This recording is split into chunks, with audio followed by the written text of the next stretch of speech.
দেশ সংস্কার দিয়েছে সংগঠন।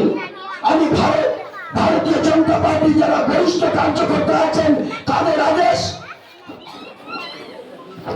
তাদের সংস্কারকে অনুসরণ করছি। আমরা প্রত্যেকেই আপনাদের সবাইকে নিজের পরিবার মনে করি। আমরা প্রত্যেক কার্যকর্তা মনে করি এটাই আমাদের ঘর। অনেকে হয়তো মনে খারাপ পাচ্ছেন, আজকের দিনে আমরা সকাল থেকে বিকাল পর্যন্ত আশায় রয়েছি যে কিশোরনাথ আসবে। আমি বলবো কিশোরনাথ আমাদের মধ্যে আছেন, কিশোরনাথ ভারতীয় জনতা পার্টির মধ্যে আছেন। আমরা আপনারা কোথায় বসেছেন? ভারতীয় জনতা পার্টির নির্বাচনী সভায় ভারতীয় জনতা পার্টির নাম নিয়েছি। এই লড়াই শুধু কিশোরনাথের নয়, এই লড়াই আমাদের আপনাদের সবার লড়াই। আমরা সবাই কিশোরনাথ, আমরা সবাই কিশোরনাথ। মেনে নিতে হবে আপনাদেরকে। মনে দুঃখ নেওয়ার প্রয়োজন নেই, ভিডিও করার প্রয়োজন নেই। কিশোরনাথ চিনবেন? আমার দাদা অমলদা বলেছেন যে কিশোরদাকে ওনারা বলেছেন কাপাল এবং চাকলা এই দুটা জায়গাতে বেশি করে কাজ করার জন্য। আমি খুশি হয়ে গেছি। আর কিশোরদা স্বয়ং আমাকে বলেছেন যে সব গ্রাম পিছিয়ে পড়ে রয়েছে, যে সব গ্রামে কখনো ভারতীয় জনতা পার্টির কাজ হয়নি, সেই সব কাজ প্রথম করবেন। আমরা তো চাই এটাই, এটা আমাদের পরিবার। এই কোয়ারপাড়, এই কাপাল আমাদের পরিবার।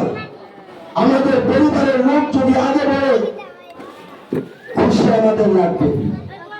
আমি কথা দিচ্ছি এই নির্বাচনের পর কিশোরদার হাতে হাত ধরে আমি পিছনে পিছনে এসে যাব। আমি বলবো যখন আসবো আমার কিছু প্রয়োজন নেই, শুধু একটু ভাত দেবেন আমাকে। আমি ঘুরে সপ্তাহের মধ্যে 5 দিন, এক সপ্তাহে 5 দিন বাইরে খাওয়া দাওয়া করি। লবণবাদ দিলে আমি লবণবাদ খাই।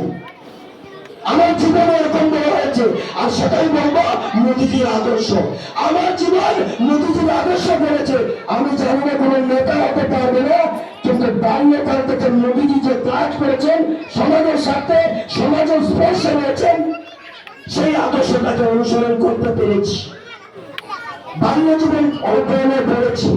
আমার যারা অভিভাবক রয়েছেন ওনারা আমাকে বলেছেন, আমি প্রচন্ড আনন্দিত এবং গর্বিত আমি একজন ভারতীয় জনতা পার্টির সদস্য হিসাবে।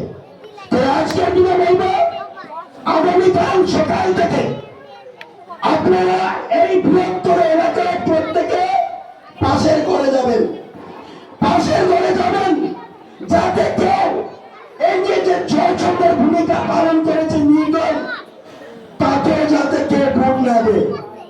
আমরা বিভিন্ন এলাকাতে গেছি। আমি প্রথম নির্বাচনী প্রচারে বলেছি হয়তো 500 ভোট পেয়ে যাবে নির্দল প্রার্থী, আমার নামে জানলেন।